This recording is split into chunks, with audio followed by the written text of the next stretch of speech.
नमस्कार सभी केंद्र कर्मचारी राज्य कर्मचारी पेंशनभोगी भूतपूर्व जवानों का स्वागत है। आप सभी का अपने भरोसेमंद दोस्तों बिना चर्चा के जान लेते हैं आज की खबरों को विस्तार से। सुप्रीम कोर्ट की ओर से बड़ी खबर निकलकर सामने आ चुकी है। देश भर के केंद्रीय पेंशन भोगियों के लिए रिटायरमेंट कर्मचारी जब रिटायर्ड होने जाते हैं तो उन्हें एक अंडरटेकिंग देना होता है। उसमें लिखा होता है यदि उन्हें सर्विस के दौरान अधिक भुगतान कर दिया गया तो रिटायरमेंट के बाद उसकी वसूली की जा सकती है। ऐसे में इसी को लेकर सुप्रीम कोर्ट का जबरदस्त फैसला आया है। सुप्रीम कोर्ट ने कहा कि रिटायरमेंट कर्मचारी अपनी पेंशन ग्रेजुएट पाने के दबाव में यह अंडरटेकिंग पर साइन करता है। अंडरटेकिंग के आधार पर वसूली नहीं की जा सकती। ऐसे में पेंशन धारकों के लिए बड़ी राहत सुप्रीम कोर्ट की ओर से निकलकर सामने आ चुकी है। चलिए दोस्तों आपको बता दें इक्वल एमएसपी 15,500 लेकर फरवरी महीने में कोर्ट में सुनवाई है। ऐसे में केंद्र पेंशन भोगी कर्मचारी के लिए बड़ी खुशखबरी निकलकर सामने आ सकती है। इक्वल एमएसपी 15,500 ऑफिसर के साथ साथ जैसे ओआरपी के लिए भी लागू की जा सकती है। इसको लेकर आज 6 फरवरी को फैसला आना है, इसकी पूरी उम्मीद है। तो चलिए दोस्तों अगली बड़ी अपडेट की बात करते हैं। केंद्र सरकार के कर्मचारी पेंशन धारकों के लिए गुड न्यूज है। आपका मौजूदा महंगाई भत्ता रात 50% हो चुका है। केंद्र कर्मचारी पेंशन धारकों के लिए 1 जनवरी 2024 नए साल से महंगाई भत्ता 50% हो चुका है।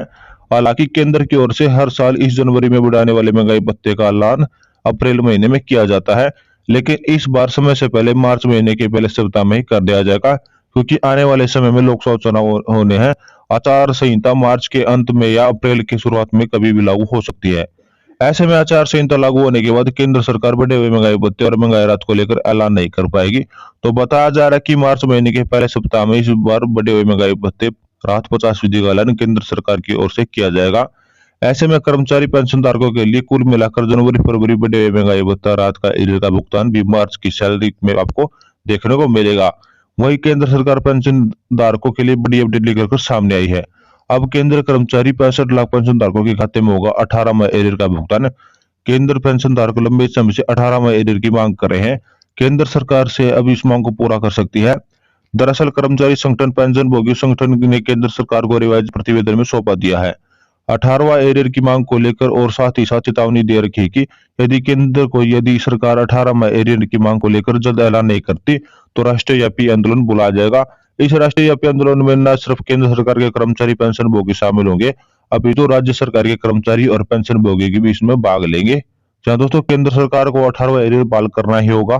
केंद्र सरकार के कर्मचारी पेंशन धारक 18वां एरियर लंबे इंतजार 3 साल से अधिक समय से कर रहे हैं कि सरकार 18वां एरियर को लेकर ऐलान करेगी और हमारे को भुगतान करेगी, लेकिन केंद्र ने अभी तक इसको लेकर कुछ भी नहीं किया है।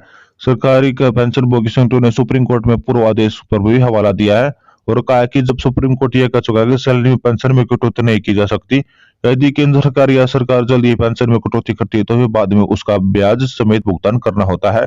ऐसे में केंद्र सरकार को मालूम होना चाहिए कि 18वां एरियर भी सैलरी पेंशन का ही भाग है।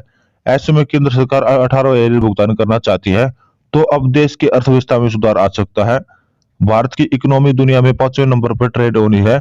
लगातार जीएसटी के रिकॉर्ड तोड़ कलेक्शन किए जाने वाले हैं। साथ आईटीआर के रूप में भी सरकारी खजाना भरा हुआ है। ऐसे में केंद्र सरकार को 18वें एरियर का भुगतान कर्मचारी पेंशन धारकों को करना चाहिए। केंद्र सरकार या क्यों दिखाती है, एक तरह लोन लेकर भागे हुए उद्योगों को लोन बंटे जाते हैं डालकर केंद्र सरकार माफ कर रही है। दूसरी ओर कर्मचारी पेंशन धारकों के लिए 18वें एरियर का भुगतान करने के लिए केंद्र सरकार के पैसे नहीं है। यह दोहरा सचित्र केंद्र सरकार अपना रही है। इसके चलते कर्मचारी पेंशन भोगी आकर्षित हैं। कर्मचारी पेंशन धारकों के लिए 18वें एरियर के लेकर केंद्र सरकार को जल्द बाहर करना चाहिए। चलिए दोस्तों अगली बड़ी खबर की बात करें। केंद्र सरकार के पेंशन मंत्रालय ने बैंकों को निर्देश दिया कि जो आप पेंशन भोगियों को पेंशन स्लिप प्रोवाइड कर रहे हैं उसमें अधूरी जानकारी होती है, उसे पेंशन स्लिप में आप पूरी जानकारी प्रोवाइड करनी चाहिए।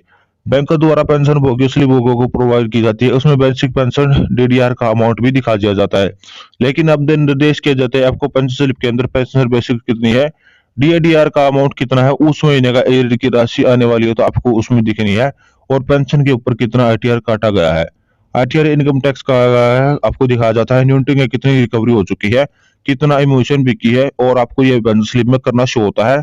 और पेंशन भोगी के मोबाइल नंबर पे मस्ट पे करना है, साथ ही साथ आपको पेंशन स्लिप भेजनी है। तो चलिए दोस्तों अगली बड़ी खबर की बात करते हैं। केंद्र सरकार के सीनियर सिटीजन पेंशन भोगी और सुपर सीनियर सिटीजन को भोगियों को बड़ी राहत प्रदान की। केंद्र सरकार ने पेंशन भोगियों सीनियर सिटीजन में लगभग 1,00,000 रुपए का आयकर टैक्स नहीं होगा। तो दोस्तों हम आशा करते हैं आपको हमारी जानकारी पसंद आएगी, तो वीडियो को लाइक करें, शेयर करें तथा चैनल को सब्सक्राइब जरूर करें। धन्यवाद।